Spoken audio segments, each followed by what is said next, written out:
Hey everyone, my name is Marissa. Now, I normally work with teachers, but this episode is for anybody who is struggling with someone who is micromanaging them, right? So, like your boss or your admin or whoever. But just a little bit about me very quickly. I was a teacher for 22 years. I'm now a coach for teachers and motivational speaker. My ultimate goal is to empower as many teachers as possible who are still in the profession and want to thrive. I have basically created more of a positive space for teachers. And if you know any teachers who could benefit from that, I would love you to like, subscribe, follow me for more, all of that great stuff, and share. Share. And comment if there's something you want to comment on. I would love to answer your comments. If there's any questions you have about how to shift your mindset in teaching so you can stop focusing on those things maybe that you feel you cannot control, which, let's face it, in the craziness of the education system all over the world right now, there are many, many things we cannot control. And we have to do some shifts in our own mindset to help our lives and ourselves, and to shift ourselves out of the identity of just teacher to realize that we are more, there's more to us than just being a teacher. Okay, let's get into it. Micromanaging. All right, I had a boss who micromanaged me. Some of these strategies I used and they worked. And some I wish I had had because I didn't know about them at the time, but I'm going to give them to you anyway. And hopefully, if you do try them out, let us know how it goes. The first thing I want to point out is there are reasons that people micromanage. Okay, so I want to look at a few reasons why leaders micromanage in the first place, because understanding the problem can help you deal with the problem. Okay. Now, I don't know exactly how it is in other like businesses and things like that, but in teaching and education, many leaders, many people put into admin do not have the training to be efficient or effective leaders. And therefore, they are terrified of failing because they don't have the strategies, the skills that they have, like no one has really trained them, or they kind of job shadowed like one principal for, a week. And now they're like, okay, here you go. Here's a school. So that fear of failure, some managers, they can't get past that. If you don't do something perfectly, it reflects poorly on them, right? And because they are so scared of failing, they feel they have to control everything. And that normally comes from lack of training. Okay, so we have to sort of understand that it's not within our control to train our managers, except to communicate a little bit better with them, which I will get to later. But that's number one. Okay, micromanagers fear failure, and therefore they just can't let you, they can't let you do something wrong in order for you to learn, right? Which is just as important. Number two is lack of trust. And I don't mean like they don't trust you as a person, but they struggle to trust that you're going to do something either as well as they would have done it or the same way they would have done it. Let's face it, right? Because we all have different ways of doing things. Your leader or your admin or whomever is your your manager might feel that, well, if it's not done this way, it's not going to be done right. Right? They struggle to see that it possibly could also be done this way. And so they intervene all the time to make sure it's being done the way they want it to be done. And the only way to solve something like that is through communication and getting them to see that it possibly could be done differently. But rarely can you just show them that. You have to sort of communicate that. That'll come in a minute. Number three, many micromanagers are perfectionists. And this is what I sort of alluded to before as well.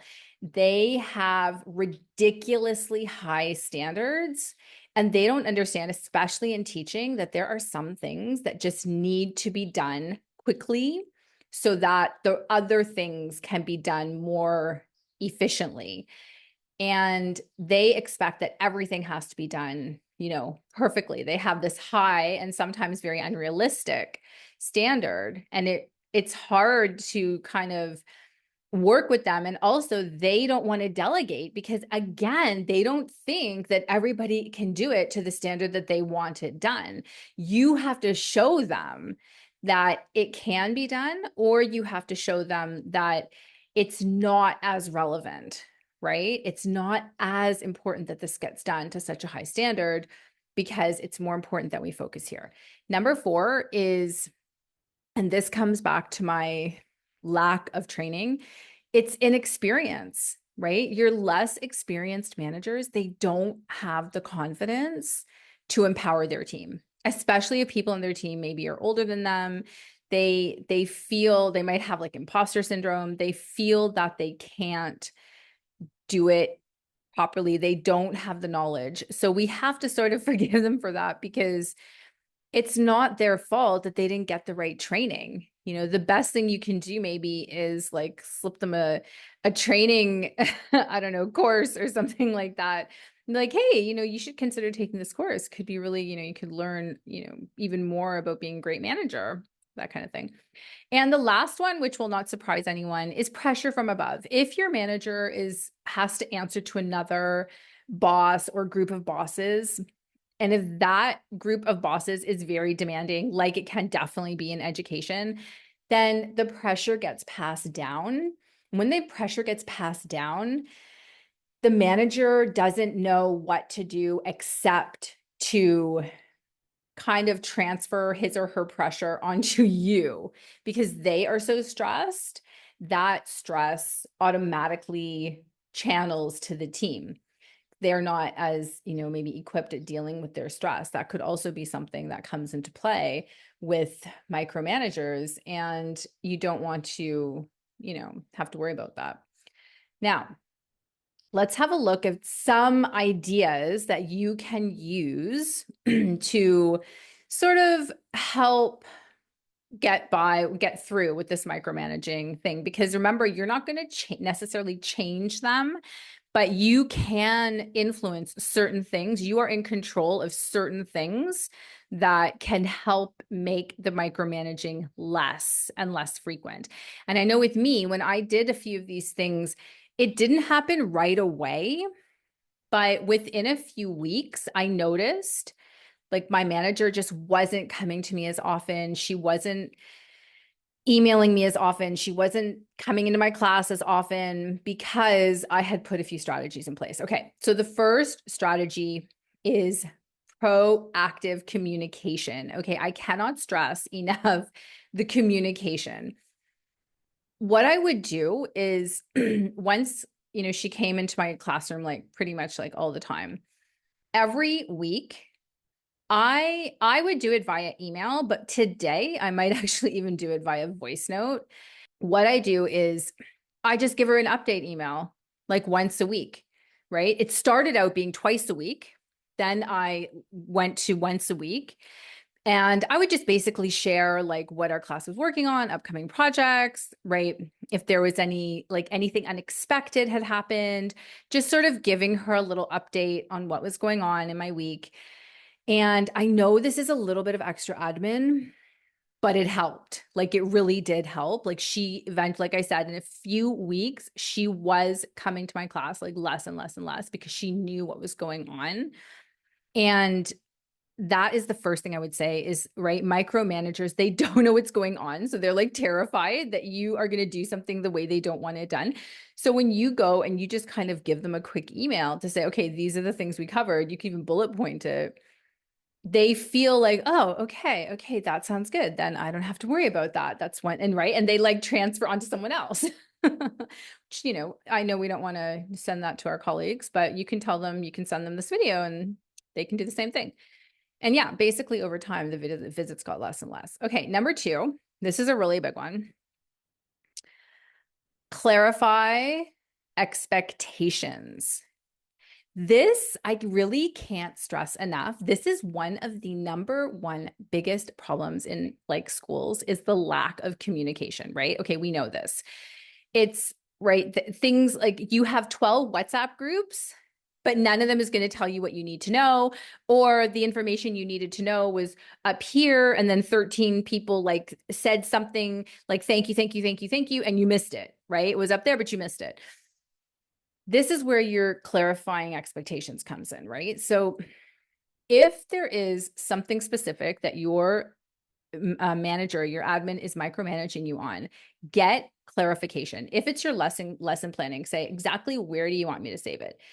How do you want me to save it, right? Get a clear idea up front before you go and do it and you do it wrong because it wasn't the expectations that your manager wanted. So get the information up front, and that way you're going to know that you're meeting their standards. You have a solution for the problem, okay? And you won't have to, you'll do it right the next time. So it's not something that your manager will come in. Anytime you're not sure, get clarification. The worst thing as a teacher or as like any job really is to do something because you assumed you knew what you were doing and you knew the way to go because you thought you heard someone say whatever in the staff room, and then you do it wrong. And now you got to do it again. Get the clarification first. Number 3, and this is actually something I did with this is when this worked really well for me with my micromanager. Set up a weekly meeting. Doesn't have to be long, can be 20 minutes. Set up a regular check-in meeting. Okay. I did this every week. And then at the like 6th week, I think it was 5th or 6th week, she had forgotten about our meeting. And I walked in and she was having lunch with her, like, I don't know, bestie in marketing next door. And I'm like, hi, are we not having our meeting? And then she's like, oh, no, it's fine. We don't need to have one. And I'm like, okay, sure. And I did not hear from her for like 2 weeks. So bonus. Okay. Have a regular meeting, same time every week. Make it, like I said, about 20 minutes or so. That way you can just do a quick feedback sesh. She's going to know, or he's going to know exactly what's going on. And if there's anything they want to tell you, they can tell you then. And the more you do that, the less, well, it should happen anyway. It happened for me. The less frequently you'll see them.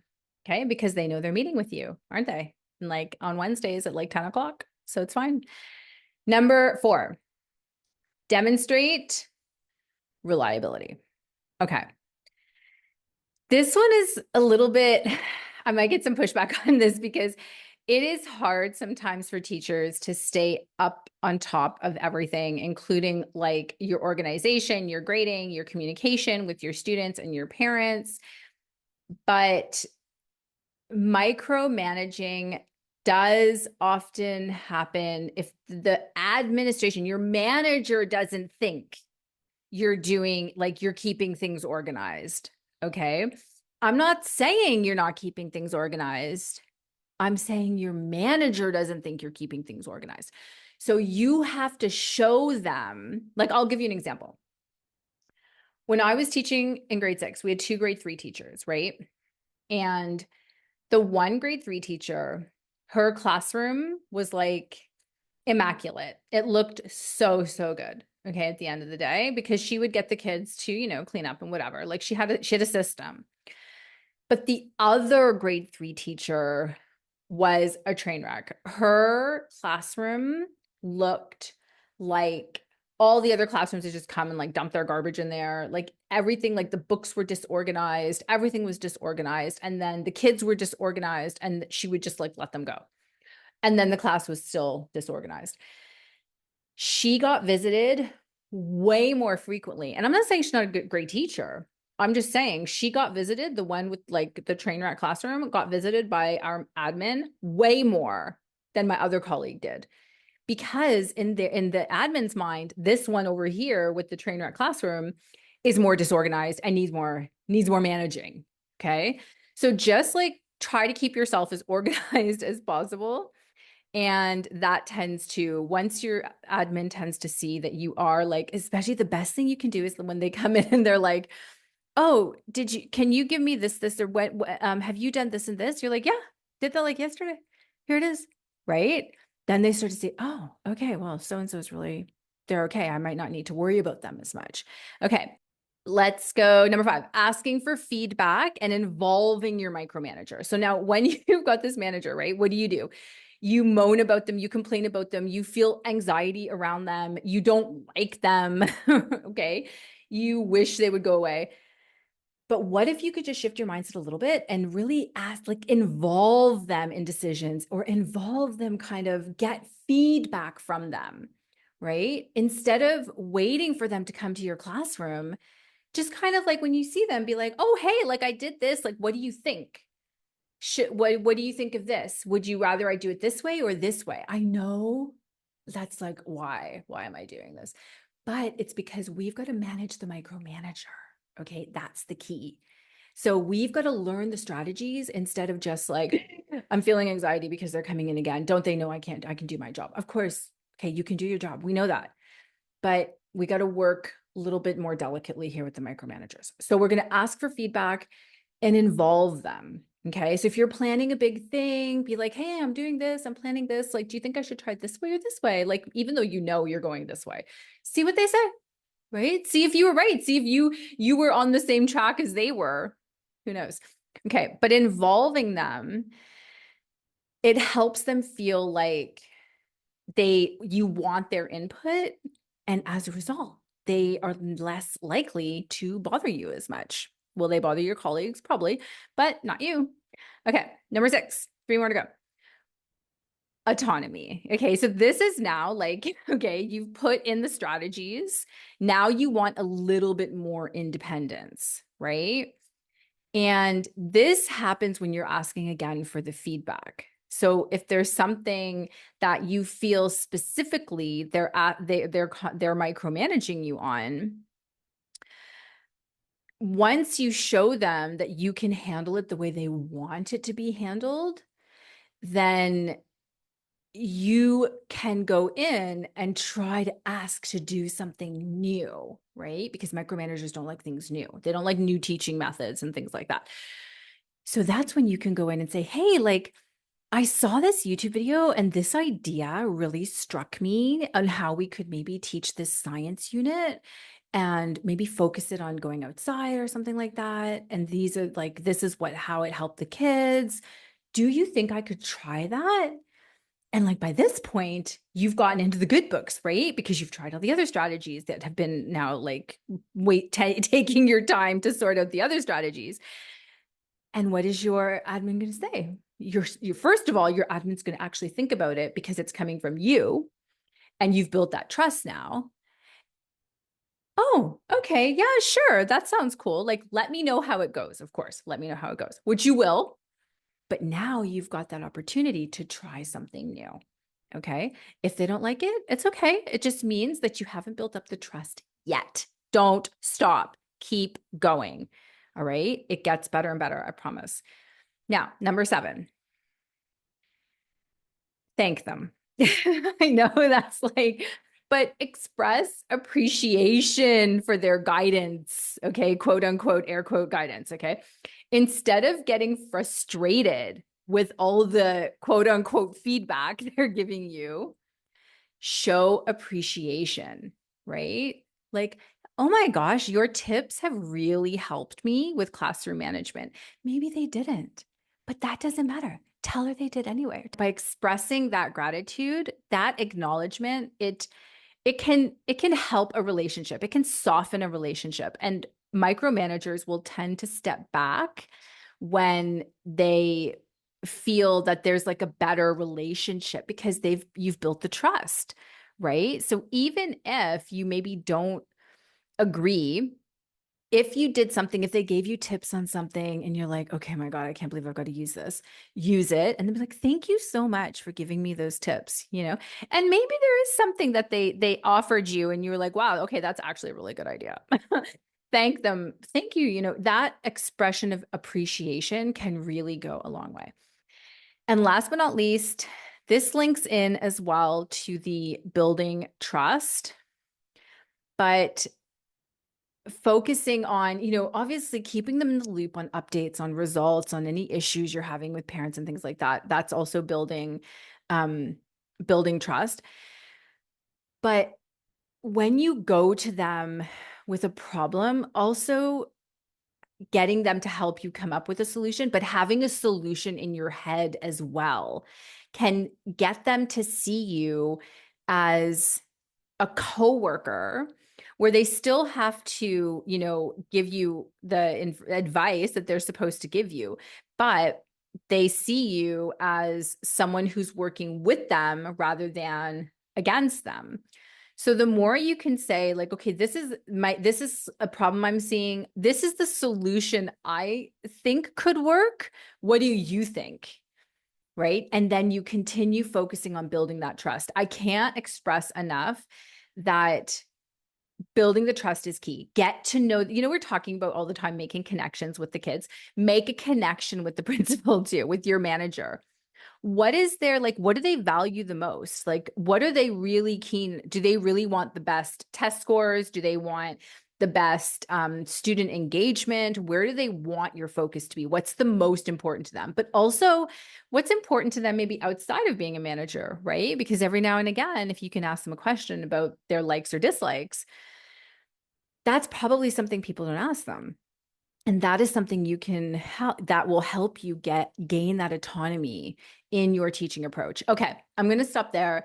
Those are my best tips that I've got, but I'm not saying that's all there is. But please, if you have ever had a micromanager and you tried something that worked that isn't on my list, I would love it if you could just put it in the show notes or put it in the notes, make a comment, because we are out there, like, we got to try to get through this together. Right? This education teaching right now is really, really, really, really difficult. But I am sending all the teachers and everyone out there who's listened to this episode today, just so much love, light, laughter. I hope you have, it's November, earlier November 2024. Black Friday is coming up. I hope you have a great shopping experience. If you're in the States, I'm from Canada. We don't do Black Friday. We do Boxing Day after Christmas. So if you're in Canada, happy almost, hope you have a great Boxing Day experience and a great holiday, which is coming up soon. Have an amazing day further.